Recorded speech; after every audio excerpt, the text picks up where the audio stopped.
तो Z dynasty animation के episode 4 की स्टार्टिंग में हम यहाँ पर देखते हैं कि लुओ अपना वो इलेक्ट्रिक चार्ज वाला अटैक उस डीमन बंदे के ऊपर करती है, जिससे कि उस बंदे के ऊपर काफी ज्यादा पावरफुल वो अटैक पड़ता है और इस अटैक से उस डीमन बंदे की हालत काफी ज्यादा खराब हो रही होती है। तो इससे बचने के लिए वो वहाँ पर एक शील्ड क्रिएट करता है ताकि वो उस अटैक से बच सके। पर यहाँ पर लुओ अपनी पावर को और ज्यादा यहाँ पर इंक्रीज कर देती है, जिससे कि काफी ज्यादा यहाँ पर लाइटनिंग का अटैक होने लगता है नीचे जमीन पर भी। और इस अटैक की वजह से उस डीमन बंदे की शील्ड यहाँ पर टूट जाती है और वो सीधा ही जाकर जमीन में काफी जोर से लगता है। और फिर जैसे ही यहाँ से ये धुंध हटती है, हम देखते हैं कि उस डीमन बंदे के मुंह से खून आने लगता है और वो लुओ को कहता है कि इसका तो मैं बदला तुमसे फ्यूचर में लेके रहूंगा। और इतनी बात बोलकर वो यहाँ से निकल जाता है। और फिर यहाँ पर वो ट्रुथ सेट का बंदा उस डीमन के पीछे जाने की जैसी कोशिश करता है, यहाँ पर वो स्वॉर्ड माउंटेन पीक वाला सीनियर बंदा उसको रोक लेता है, ये कहकर कि अभी हम उसके पीछे नहीं जा सकते क्योंकि अभी हमारे लोगों की हालत भी काफी ज्यादा खराब है, पहले हमको उनको देखना चाहिए। जिसके बाद यहाँ पर ये सीन शिफ्ट हो जाता है और दूसरी तरफ हम उन डीमंस को देखते हैं जिनकी हालत काफी ज्यादा खराब होती है। और तभी यहाँ पर वो डीमन साइड का वो लीडर भी आ जाता है और यहाँ पर हम देखते हैं कि उस बंदे की हालत काफी ज्यादा खराब हो रही होती है। जिसके बाद यहाँ पर ये डीमन लीडर अपने सभी डिसाइपल से बोलता है कि भले ही ये लड़ाई हम पर भारी पड़ी है, पर अभी भी हमें वो ट्रेजर ढूंढना होगा उन लोगों से पहले, तभी हम उन सभी लोगों को हरा पाएंगे। तो जो भी लोग अभी ज्यादा घायल नहीं है वो उस ट्रेजर को ढूंढने की तैयारी में लग जाओ।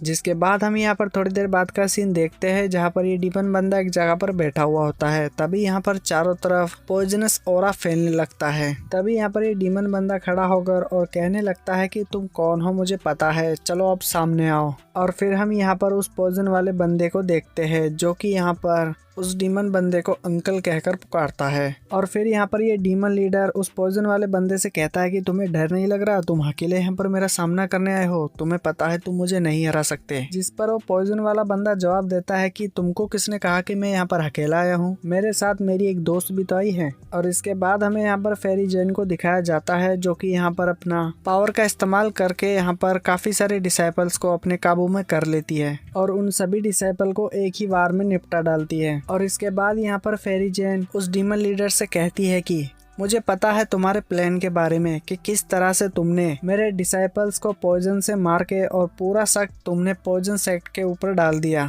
ताकि हमारी और पॉइजन सेक्ट की लड़ाई हो जाए और उस लड़ाई का फायदा तुम उठा सको। क्यों, यही था ना तुम्हारा प्लान? और तभी यहाँ पर सू फेंग भी आ जाता है अपनी उस स्टिक को लेकर और ये यहाँ पर काफी सारे डीमंस को बड़े ही बेरहमी से मार डालता है। और इन तीनों को यहाँ पर देखकर वो डीमन लीडर बोलता है कि तो तुम तीनों यहाँ पर हो मुझे मारने के लिए, आखिर मुझसे एक छोटी सी गलती हो गई, मैंने तुम तीनों पर ध्यान नहीं दिया था, जिसका नतीजा ये है कि अब मैं यहाँ पर मरने वाला हूँ। और फिर यहाँ पर वो पॉइजन वाला बंदा एक सर्कल बना देता है अपने पॉइजन का और वो यहाँ पर उन सभी डीमन से कहता है कि जिसको मरना है वो इसके अंदर रुक सकता है और जिसको बचना है वो यहाँ से भाग सकता है। और ये सुनकर उस डीमन लीडर को छोड़कर उसके सभी डिसाइपल्स यहाँ से भाग जाते हैं। और ये सब देखकर वो डीमन लीडर अपना दिमाग चलाता हुआ उन तीनों के सामने एक प्रस्ताव रखता है और वो उन तीनों से कहता है कि अगर तुम तीनों मुझे छोड़ दो तो मैं तुम में से किसी के भी एक सेक्ट में जॉइन हो जाऊंगा और मैं तुम लोगों के लिए काम करूंगा। और ये सुनकर सू फेंग यहाँ पर कहता है कि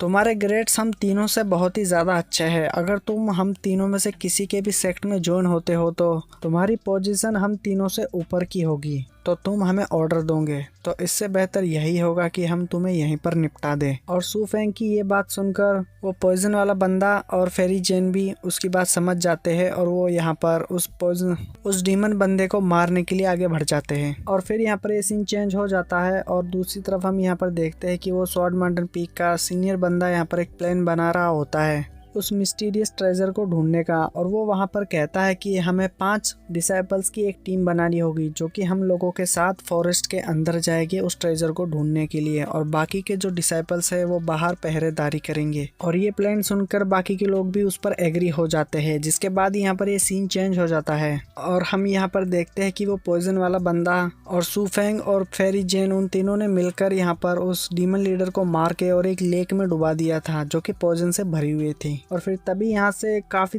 पावरफुल एक गोल्डन एनर्जी उस लेक के बाहर निकल रही होती है। और फिर हम देखते हैं कि वो तीनों अपने अपने रास्ते यहाँ से चले जाते हैं। और यहाँ पर दूसरी तरफ हम देखते हैं कि लुओ और वो बाकी सब डिसाइपल्स यहाँ पर उस फॉरेस्ट के अंदर पहुँच जाते हैं जहाँ पर काफी ज्यादा पॉइजन का वॉल बना हुआ होता है और यहाँ पर हर तरफ पॉइजन ही पॉइजन होता है। तभी ये यहाँ पर अपनी अपनी शील्ड क्रिएट कर लेते हैं अपने चारों तरफ, ताकि वो इस पॉइजन से बच सके और वो और अंदर चले जाते हैं उस फॉरेस्ट के। और फिर हम यहाँ पर देखते हैं कि वो उस पॉइजनस फॉरेस्ट के अंदर काफी ज्यादा अंदर आ जाते हैं, पर तभी यहाँ पर इन लोगों के ऊपर एक काफी बड़ा पॉइजनस स्नेक अटैक कर देता है और इस सीन के बाद यहाँ पर ये एपिसोड एंड हो जाता है। तो आई होप कि आपको आज का ये वीडियो पसंद आया होगा, और अगर पसंद आया है तो इस वीडियो को एक लाइक करके चैनल को भी सब्सक्राइब कर लेना, ताकि आप इसके आगे का भी एपिसोड देख सको। तो मिलते हैं इसके आगे के एपिसोड में, तब तक के लिए बाय, थैंक्स फॉर वॉचिंग।